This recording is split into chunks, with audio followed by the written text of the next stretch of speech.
What if I told you that the most powerful tool for lowering your blood pressure after 60 isn't actually kept in your medicine cabinet? That it isn't a new pharmaceutical breakthrough or an expensive piece of medical equipment, but something currently sitting in the produce aisle of your local grocery store? It sounds like one of those bold claims you might see on a late-night infomercial, but I am not talking about a miracle cure or a wellness trend. I am talking about a mountain of clinical data, much of it published within the last few years, that is forcing cardiologists to rethink how we manage hypertension in the second half of life. There are specific vegetables containing compounds so potent they can actually mimic the mechanism of certain blood pressure medications. Yet most seniors are only eating a fraction of what they need to see a real difference. By the end of this video, you are going to know exactly which 5 vegetables are being linked to significant drops in systolic and diastolic pressure, the specific science of how they relax your arteries, and, most importantly, how you can prepare them to ensure you aren't cooking away the very nutrients your heart needs. So stick with me. This one matters. Hey, welcome back to the channel. If you're new here, this is the place where I dig into the real science behind aging, cardiovascular health, and longevity, without the hype, without the scare tactics, and without trying to sell you a miracle supplement. Today we're tackling something that genuinely shocked me when I started looking at the comparative studies between diet and clinical interventions. High blood pressure, or hypertension, is often called the silent killer for a reason. It affects nearly half of all adults in the United States, but for those over the age of 60, that number jumps significantly. In fact, about 75% of seniors live with high blood pressure. And while medication is a life-saving necessity for many, the latest research suggests that the right nutritional interventions can, quietly, lower those numbers in the background, making your medication more effective or, in some cases, helping you work with your doctor to reduce your dosage over time. But here's what's changing. Over the last few years, and especially in the last 12 months, researchers have moved beyond the simple, eat more greens advice.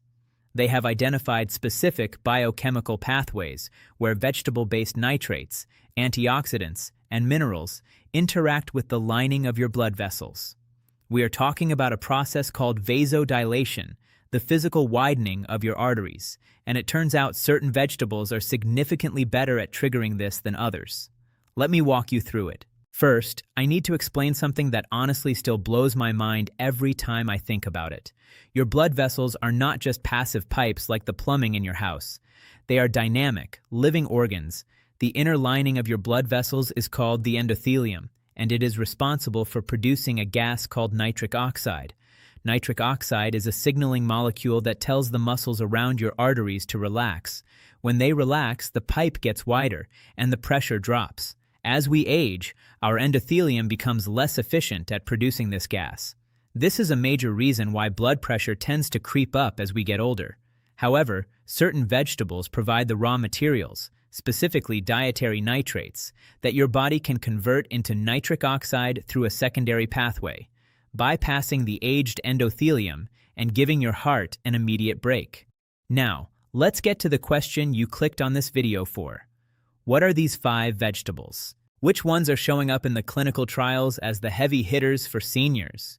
The first one is arguably the most powerful, though it is often the most misunderstood, the beetroot. For years, beets were just a side dish at Thanksgiving, but in the world of hypertension research, they are now viewed as a super veggie. In a major review of clinical trials, researchers found that drinking just 1 glass of beetroot juice could lead to a significant drop in blood pressure within hours. The reason is that beets are incredibly concentrated in inorganic nitrates. When you eat them, the bacteria in your mouth and the enzymes in your gut convert those nitrates into nitric oxide.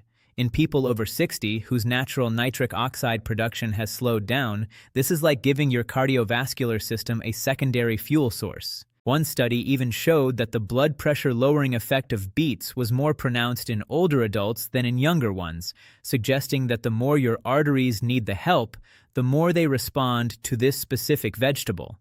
But it isn't just about the juice. Eating whole beets provides fiber and betalains, which are unique antioxidants that reduce oxidative stress in the arteries. The key with beets is consistency. It isn't a one-time fix. It's about creating a steady nitrate pool in your system. If you find the taste of beets too earthy, try roasting them with a little balsamic vinegar, which caramelizes the natural sugars and makes them much more palatable. Moving to our second vegetable, we have to talk about spinach and its leafy green cousins like kale and Swiss chard. We've all been told to eat our greens, but for blood pressure, the reason is very specific. Spinach is a triple threat. First, like beets, it is loaded with nitrates. Second, it is one of the best sources of magnesium. Magnesium is a mineral that acts as a natural calcium channel blocker. You might recognize that term because calcium channel blockers are a whole class of blood pressure medications. Magnesium helps prevent calcium from entering the cells of the heart and blood vessel walls, which allows the vessels to stay relaxed. Third, spinach is high in potassium. Potassium is the ultimate anti-salt. It helps your kidneys flush out excess sodium through your urine and eases the tension in your blood vessel walls. For seniors who have spent decades eating a standard diet, the sodium to potassium ratio in the body is often heavily skewed toward sodium, which holds onto water and increases blood volume, and thus pressure. Adding a daily serving of spinach helps rebalance that ratio quietly and naturally. The third vegetable on our list is one that many people overlook: celery. Now, you might think of celery as just a crunchy, low-calorie snack, but in traditional Chinese medicine, it has been used to treat high blood pressure for centuries. Modern science has finally caught up to why. Celery contains a unique phytochemical called 3N-butylphthalide, or NBP for short. This compound has been shown to relax the tissues of the artery walls, increasing blood flow and reducing pressure.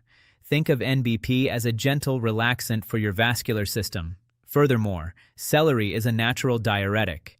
It helps the body shed excess fluid without the harshness of pharmaceutical diuretics that can sometimes deplete your electrolytes too quickly. Fourth, we have the humble garlic.